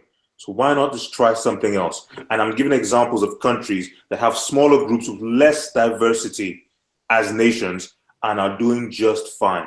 What is the fear? I also asked you. I also asked what groups are actually doing something. Like, okay, for instance, now, yeah, I can just break it down for you. This is why. I mean, I say I haven't got a problem with this stuff. It can happen. I don't mind. But I'm asking about the sense of this whole thing because, like, okay, Igbos want to become their own group, right? Okay, you make your own Igbo land now, yeah. You guys, from my interpretation of Igbo, I'm not Igbo, please. I'm not saying you're Igbo. I'm not saying you're Igbo. Yeah, that's fine. I'm just saying. I'm using an example Igbo because we can relate to that, right? Okay. If from my understanding of Igbo land and Igbo culture, yeah, Igbos haven't done anything to prepare for any kind of like you're talking about. Okay, we're talking about maths. We're talking about creating like writing books in Igbo, for instance. You know what I mean? Like these things have not been done yet. So to talk about what we can, there's so much hypothesis in this stuff. Like which groups are actually doing these things, yeah? And especially in some of these regions we're talking about, some of these regions. If you want to look at somewhere like Liberia or modern day Ivory Coast or something like that now, yeah, these groups are not doing these things. So you can't then say, okay, you guys fix up and figure out things properly. Maybe one group, Yorubas will definitely get on their way. They'll be happy. Oh, we're having a great time. We know what we're doing. We are aware of ourselves. We know what we're doing. You know what I'm saying? Other groups don't know this stuff. George, not every group is going to do everything. The UK has not sent a rocket into space. Right? Okay. They have not sent a rocket into space. They've sent astronauts who jump on the bandwagon with Russia and everyone else in China and the Americas, but they have not sent a rocket into space. So how would you explain that? Because you seem to think that, oh, these guys have got everything right. They haven't got everything right. Something they stole. Exactly. So no, the argument that people need to be able to be writing their books in their language and all that is the only way that they can become a well-notified people. Doesn't make any sense. No, it's not about being a well-notified people. It's about when you then start kind of cordoning off things to your own in this particular case it will be ethnic region. If we do it to a country, I get that it's a mix of people, yada yada yada, you know what I mean, using the best people. But to say that we're doing this based on the group versus who's the best people doesn't make sense to me. If you want to have an argument that let's figure out a way to get the best people together in one place, this is an amazing conversation. But to talk about we need to have a group of people that might not be that smart, might not know what they're doing, but put them together because they need to be together, it's silly. That's why to me that seems silly. Like if I'm trying to go somewhere, I would rather go to people that know what they're doing. I'd rather if I know you're smart and I'm from Ghana, you're from Nigeria and you're smart, let's go together, let's do something, man. Not that, okay, we're both a robber, we stay together and figure it out. Why? Well, Africans don't need that right now. Africans need to be the best, needs to be together so they can actually develop something. Because we're talking about... No one's saying that. Saying what? What you just said. But I'm asking, but I said to you before in the earlier part of the conversation, about half an hour ago, is that if you split everything up now, they get people who are doing well have to meet somewhere, okay, and they need to be in a place where they're not pushed around because of any kind of ethnic differences, but the fact that they both are good at what they do. That should be the basis of how you should come together, not because you can't move from I'm in Yoruba land. I'm just saying Yoruba and the Igbo just so it makes sense because many of us are Nigerian in this group, right? Okay. There's Yoruba land, there's Igbo land now. Okay. The person has to go from Igbo land to Yoruba land to start working on a project, but then he's surrounded by Yorubas. That's not fair. Do you know what I mean? You want to be somewhere it's almost neutral. So you'd have to create a neutral zone for them to just to move around in, because the guy's gonna have his own family one day. Not because he's going to live there and go back home again. He's going to have a family, and his family's going to want to be somewhere, and their family's going to go to a school somewhere. And if you're going to a school, then like, is it going to be a Yoruba school? No. Is it going to be an Igbo school? No. Like, why would you want to? If you're an Igbo person, why would you want to put your child into an Igbo school, into a Yoruba school? Then you have to go and search for an Igbo school so your child can grow up in an Igbo lifestyle while he's in a Yoruba land. What you fear is already happening. That's how it is. The states in Nigeria are separated according to tribe or culture. That's how it is right now. Lagos is a predominantly Yoruba state. If you go to the east in Igbo land, they're predominantly Igbo states with Igbo schools and they teach. That's how it is now. So this fear you have, it's right here, right now. It exists. So there's nothing. This is not talking about Nigeria, though. This conversation is not about Nigeria. That's the thing. This conversation is about the group of African nations, and I'm trying to say that these differences are actually, I can understand them being in Nigeria, but across the African continent, they're not as much of a big deal. This need to have the differences there, you know, like the nations or people that want to fight for these things and fight for the division are almost slowing themselves down by the fact that they're not focusing on what needs to be focused on. To focus on the splitting up of nations as a way to improve the bunch of people that are there for Africans, not Nigerians. It doesn't make sense. If you want to split up Nigeria and do whatever you want to do, fine. Nigerians will hit their own hurdles again, or whatever group that splits up. Delta State will hit their own problems again. Because the next stage that blacks need to reach has not been reached yet. And it's not fully functioning in itself. And that should be the goal. How can we move towards a fully functioning black state where blacks all over the world are waiting for one group to show us how it's done, man? Do you know what I mean? That's the truth. Black nations all over the world are waiting for one nation to show them this is how it's done. They will follow suit. Okay, that nation is gonna come from the smartest people or the best bunch of people they can get in that vicinity to create something that people can then mirror. You're actually seeing that Nigerians are like the top purveyors of what it would be to be an African nation, even though internally you might see all forms of problems. Yeah, but from the outside, Nigerians are great people. Nigerians are great. They have one of the best models of Africanness that you would ever see out of Africa in the next century. Great how? And they're only going to get higher. What do you mean? How is Nigeria great? See, because you're in Nigeria, you don't see it. From the outside, yeah, many African nations haven't got nowhere near the level of stature that Nigerian has. When you see successful Africans outside of Africa, they're more likely than any other group to be Nigerian. See, you're laughing because you don't know them, do you? Oh my God, this is great. Oh, it's crazy, but it's also true. It's also true. Of all African nations, Nigerians are the most entrepreneurial, the most successful Africans we have in Africa. And we're the largest in Nigeria represents. I've always said this.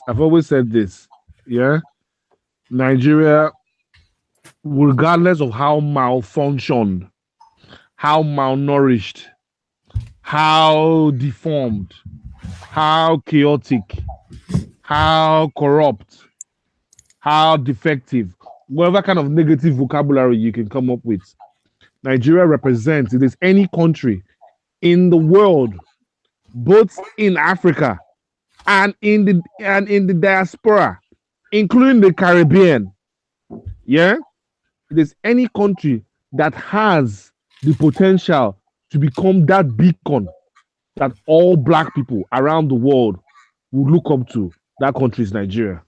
God forbid. It's a very bad example. Okay. Nigeria is a bad example because Nigeria, if only you know the role Nigeria. If imagine, if I was telling Igho the other time, I was telling him, I said, it's easy for people to be in the country and not understand how that country itself is keeping other countries from disintegrating. Countries around Nigeria depend heavily on Nigeria. When Nigeria went, I'll give you a typical example. When Nigeria went to a recession 2 years ago, the level of poverty in Chad and Niger skyrocketed. Those countries depend heavily on food that is being smuggled from Nigeria into their region. You can imagine when chaos literally breaks out in Nigeria. Nigeria disintegrates. If it disintegrates peacefully, that's fine. But if it disintegrates into chaos and anarchy, I'm afraid that not only the entire West Africa will disintegrate, but Central Africa as well will follow suit. That is how key Nigeria is. So I think just like we had the I'm going to use your example, Emeka, just like we had the Austro-Hungarian Empire in the past, okay? We should not make the kind of mistakes that the Archduke Ferdinand made. There is need for the leaders in Nigeria to put in place measures that will allow ethnic groups or regions within the states to have autonomy. That I believe will douse everybody. Douse the autonomy. I'm back now. Can I ask one question? Okay. How would the Bantu Federation cooperate with the West? Because obviously the West has its puppet strings and is heavily involved in the African Union. So what role will the West play in the Bantu Federation? But go ahead and finish your statement to the previous question. I just got back. Good morning, so I'm going. Thanks, guys. Okay, all right, Emeka, thank you for joining us. Yeah, I'll let Namdi continue. I'll just say that real quick because this is obviously a vision that I've had in my head. I'd like to follow the China model and literally shut off from the rest of the world for a period of time, and develop to a point where we're self-sustainable, self-sufficient, and then reconnect with the West on our own terms. That's what I would do. Okay, well, let me just come in briefly. I don't think we should follow the Chinese model and shut off. Okay, what Africa is doing now, I don't know if you've been following the events in the last couple of years or in the last few years. What we're trying to do now is to now fast track regional and continental integration. Most importantly, fast track how we begin to trade with ourselves. So I will not advocate that we cut off from the rest of the world and follow the Chinese model. Again, I think we've discussed this in the past. China cut off from the world, not because they wanted to cut off from the world, but because the West placed sanctions on them. They did not choose to cut off from the world. I didn't know that. I didn't know. Yes, they didn't cut off from the world deliberately. So a lot of people have this misconception that China does cut off from the world. No, Mao Zedong seized power in China, drove the West out of China. Yeah. So if you watch footages or if you read books of how China was pre-Mao, you will see that the West had significant presence in China. Right. But when Mao Zedong and his communist rebels overthrew the Western puppets that they had in China, yeah, they chased the Western puppets there to a tiny island off the coast of China that we today know as Taiwan.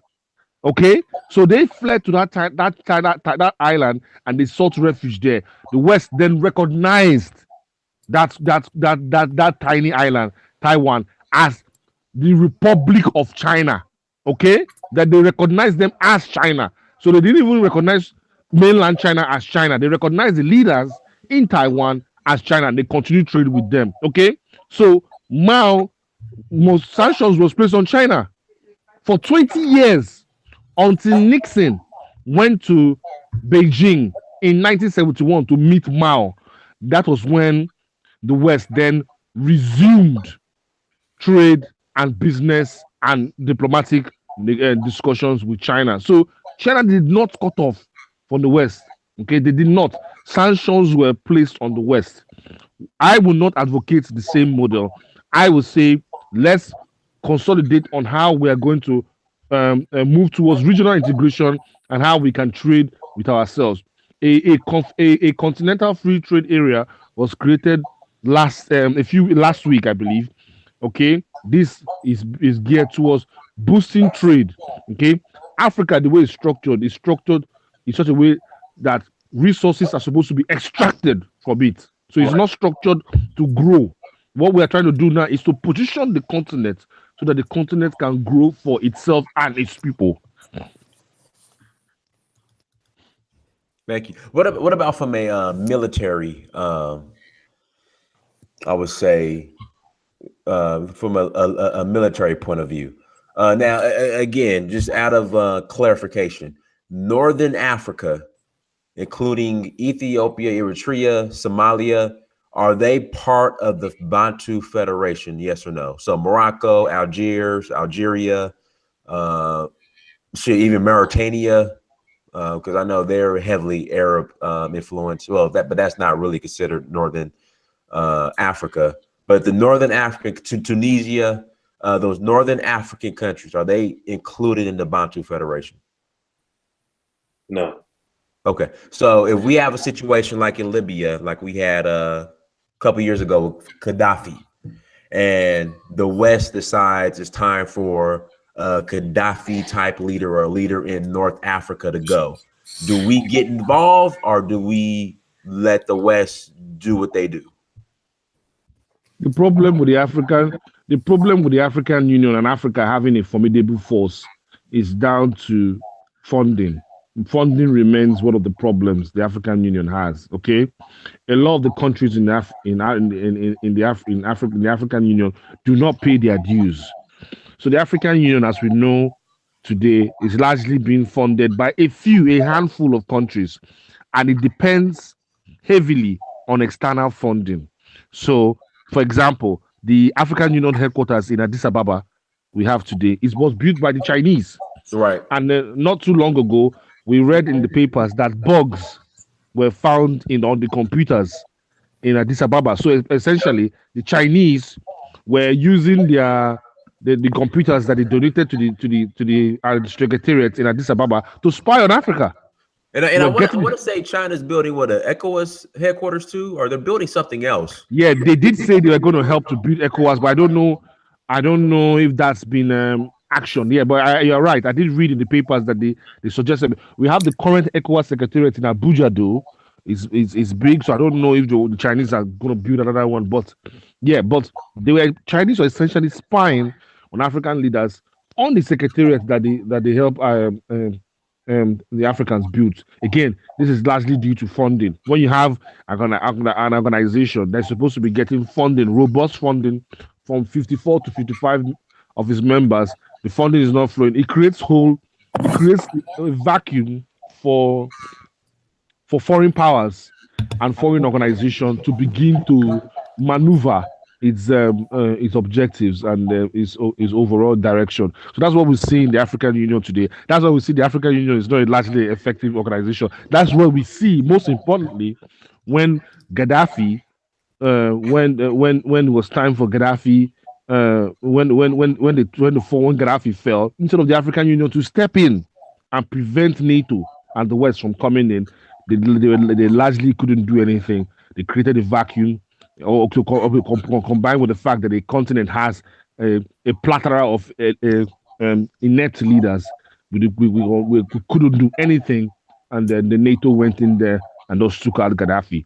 But the solution to that problem, I think, is working on how we can continue to fund the African Union to be able to play a more leading role in the challenges that the continent face. There are crises in Somalia. There are pockets of crisis in Congo. There are Islamic insurgencies in Mali and parts of Senegal. There's the Boko Haram insurgency in Nigeria and or in parts of Chad and Niger. The African Union should be able to play a key role in resolving all those crises, rather than creating a lacuna for foreign powers to exploit. As I speak to you now, we have Chinese military troops active in Djibouti. We have Turkish military troops active in Djibouti. We have UAE foreign troops active in North Africa. We have even Japanese military troops active in Africa. We have French military troops active in West Africa. We have U.S. drone base in Niger and in Somalia.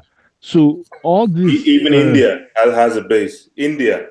Even India is negotiating to have a military base in Seychelles. So again, if the African Union is giving the kind of funding and everybody's playing the role that they need to play, then we won't have the opportunity of creating an avenue where all these foreign powers, again, I think it's largely due to that absence of Pan-Africanism, because everyone is largely focused on their nation states. You take care of your own business and I take care of my own business. That's, I think, is the mentality that is prevalent across different African countries when it comes to discussing continental issues. They largely leave those issues to the big boys, i.e. South Africa, Egypt, and Nigeria to resolve. I would just say last is I think Pan-Africanism is dead. Sad to say, and it needs a revival. I think it's dead. Mm-hmm. They're just disparate, smaller parts and groups and portions of people who are championing it. But on the continent where it needs to be the loudest voice, it is dead. And we need to start acknowledging it that way, because it should be at the heart of what the African Union is doing, and it's not. It's not at all. It's completely dead. That's why we need to continue to create this necessary awareness for Africans in Africa and for Africans in the diaspora. African Americans are watching this. We have Afro Latinos. We have African of African descent in South America, in Brazil, who are looking for a day and time when the continent will begin to put its acts together. Everyone is looking on us to get our acts together. And maybe that time will come when those in the diaspora can now begin to look at a time when they will begin to return. I saw a video of yourself that you took when you went to the African Renaissance Monument in Dakar. Yes. Uh-huh. Yeah, and that was really, really moving. I've always seen that monument, especially on us, on Dark. We have, if you look at our cover page for Dark, it has that logo. But you went inside that monument, and watching that your video gave me an insight on how that video is, and it shows you what visionary leadership can do. You see, the president of Senegal was able to put that statue in Dakar, and from what I gathered from that video, that statue has a shelf life of 1,200 years. So essentially, that statue could be standing till the year 3,200 as a symbol of African Renaissance. You know, son, these are the flashes of the kind of leadership that we desperately need in the continent that sadly we do not have. Absolutely. Make sure everybody, I just put it in the chat room as well. Everyone who's watching this stream or who watches this stream, please subscribe to Diaspora African Renaissance channel. Please go there and subscribe to the page. Love what the brothers are doing. So make sure you guys do that. You know, when at the end of the stream, or do it now. So yeah, make sure you guys do that. So what's the end game for Bantu Federation? And say Bantu Federation gains steam, which it will. Do you think the African Union will consider it a threat? Meaning, can the African Union and the Bantu Federation work side by side? I would say no, it can't work side by side. The only way it can work side by side is if it becomes a civic organization, so made by civilians outside, and have like and grow to have tentacles in various African countries and be a kind of allied organization. But side by side, no. Remember, African Union was once OAU, Organization of African Unity, which morphed into African Union. And this is why I feel it's going to morph into the Bantu Federation. It might be under another name. It might be the African Federation at that point, AF. It might be the United States of Africa. Who knows? But at the heart of it is what I'm seeing here, that it will be for Bantu peoples, because the North African countries have an allegiance not to Africa, but to Arabia and Arab countries.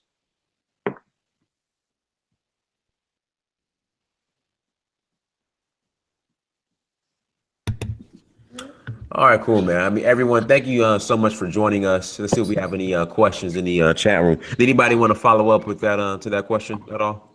What's the question? Will the African Union feel threatened by an organization like the Bantu Federation? I always thought it was about the same name really. I thought it was the same body, but with a new name and a new focus really. I guess by calling it Bantu, it kind of just says sub-Saharan Africa, which excludes the Arabs. I guess by saying Africa, it covers all of Africa, so it includes Arabs. So it's kind of it's meant to be there to focus on just the Africans that are actually African and stuff, really, which I think is important. And for that, I mean, I definitely agree with the idea that of a African or Bantu sub-Saharan African focused group being ahead of being ahead. I also don't mind the idea of multiple of, I guess, the dispensing of borders. The route I would take would not be to go down to ethnic group, but more to homogenize the groups into larger nations and rebrand them however they want to rebrand it, so they can have a wider pool of people to choose from. You can choose how you want with that, really. But as I say, I'm down with the idea of a Bantu Federation. How you get there is, my route would be to homogenize some of the countries that are there.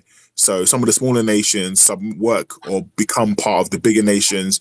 Maybe if there's an issue with the namings and stuff like that, maybe change the name and move forward with that, really, rather than, because I mean, I find that, you know, if you look at a map of Africa, you see there's many small nations which are they're just there because of political reasons, you know. But as far as moving forward and doing anything for themselves, it's as slow as everyone else is, regardless of the size they have, you know. And so, what's most important to me is that you just find that you find the best way to find the best talent in your nation, which is why countries like America are shining beacons again, even if they're messed up and everyone says all kind of trash about them and Trump this, Trump that.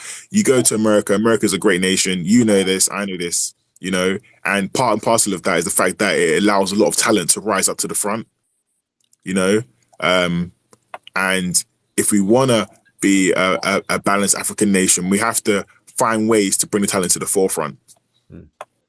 Cool. Yeah. Someone in the chat room's asking, what kind of political system would they implement for the Bantu Federation? Parliamentary system. Okay. So that's similar to what's in Britain right now? Yes, because in Britain, as you see, up and down the country, about 60+ million people. They've got about 600 MPs, so it's almost like one person to 100,000. And representing all parts of the country, and they all sit down at one table, and it's just them to the prime minister. They put their questions directly to the prime minister. It's 2 steps from the common man straight to the top. That's all it should be, not from local government to state government, from state government to senator, from senator to the top. No, it should be straight direct rule. You straight to your local representative, that one straight to the top, and that's it. All right, perfect. I mean, is there anything else? And again, everybody, thank you so much for coming on and joining us. What we'll do, we'll go ahead and close out, unless there's something else you guys want to speak on. But if not, I mean, everybody on the panel, please, you know, give your contact information, and also just close out, and you know, we'll go ahead and sum everything up and end everything. All right, then. It was a pleasure. No problem. Thank you. Goodbye. It was an absolute pleasure. You can follow us on at Dar Channel. That's at DAR Channel, or one word. That's on Twitter, and on Instagram it's D_A_R_channel, and I think Facebook it's Dar Channel again. Thanks a lot. I really enjoyed it. Thanks for having us on the show. And everybody, please make sure you go and subscribe as well. Yeah, please do. Thanks, guys. No problem. Everybody, again, thank you for joining us. Make sure you go to search for Uhuru at Instagram, Snapchat, Twitter, and Facebook. Also, somebody has a great question. How would you guys deal with the white South African situation that's going on right now? I think they all went off. Man. Yeah, they all went off. Sorry about that, Sultan. Man, Sultan asking all these questions late. But everybody, thank you so much for coming on. Search for Uhuru at Instagram, Snapchat, Twitter, and Facebook. Also, make sure you go to dynasamira.com, go to searchforhoover.com, and then go to Amazon.com and search your name, Dynasamira. Please buy a book. Thank you so much for coming on. Till next time. Peace.